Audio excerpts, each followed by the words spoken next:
Hello everyone. I, Deepa Nishal, welcome you all to this live transforming workshop, which is all about overcoming your fears and anxieties. We'll be talking about a lot of techniques, activities, practices that we'll be doing during this workshop. Before we move ahead, we all know that by the time we reach adulthood, all of us have developed a pattern of how we automatically react to life's challenges.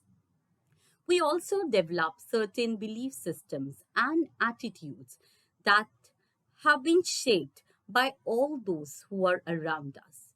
Each of us have learned different ways of reacting, which is why when we face with challenging situations, some people may just shut down themselves. However, others may react with anger, and some may react with anxiety, or some may react with the excitement. What determines the different reactions is different ways the individuals view the challenges based upon their conditioning, which is their learned response. Conditioning can be defined in many ways, but ultimately it is the residual effect of all the past influences in your life, whether they are stored emotions or the learned reactions. As a child, you all were fully dependent on your parents or something similar figure.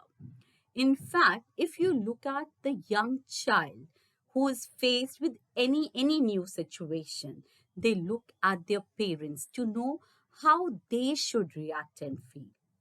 The parents' expressions, maybe smile, a frown, or other non-verbal communication, tells the child how to react, whether it's a reward, it's a punishment, or it's a reinforcement. The reflex response or emotion which we develop by watching how others around us respond to that situation. Words also have a very powerful conditioned response. It is very obvious that you may be automatically reactive when you hear some words, perhaps any comment or any sexist or a racist comment. However, if you notice that the subtle words, there are some sentences or words which influence your emotions. For example, when you were a child, your parents said something like, "We need to talk." Every time you were in trouble, then you would naturally learn to react to those words negatively as an you grow adult. When people are exposed repeatedly to a negative situation that they felt they had no control over, they learn to develop a learned helplessness. This can happen when we have a job we hate, but we have worked it for the years and we feel that we can't get out of it. It can happen when we are in a relationship which is all full of drama, but we feel obligated or trapped. It can happen when we experience severe financial difficulties and we see no way out. When we experience learned helplessness, we stop looking for a way to change our situation and develop a belief system that we will not be able to change our future. So, because of all these beliefs, we miss out so many opportunities, even when we see people around us show that there may be a different way, but we have already been conditioned not to believe it.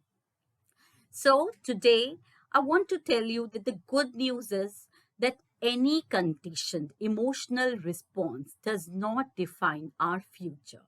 In fact, even something as extreme as a phobia can be changed. First, we have to develop an awareness that they are we simply reacting to our programming. Then we need to expose ourselves to something that will let our unconscious mind See that there are possibilities. Once we identify or make ourselves aware that we are just reacting to our programming and there are other possibilities too available, then we can replace our action with the desired response, and then we can take the appropriate steps in order to implement those possibilities. This can take some time, maybe the one it took for your original conditioning. So be patient with yourself and keep celebrating even small successes. So today you have to think about, maybe you can take a journal and you can start writing. How did your parents reacted to the stress? Did they focus on positives or negatives? How did you get attention as a child? What emotions helped you connect with your parents the most? What did you learn about sadness? How did you express your sadness? What did you learn to fear? How did you express your fear?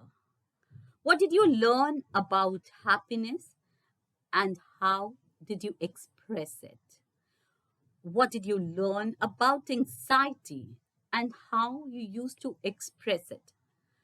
How did the people around you cope up with the stress and challenging situations? How did people connect to each other, whether they were arguing or love and affection, or there was an emotional disagreement between them? So, just take a note of all these things while we move on to our next topic.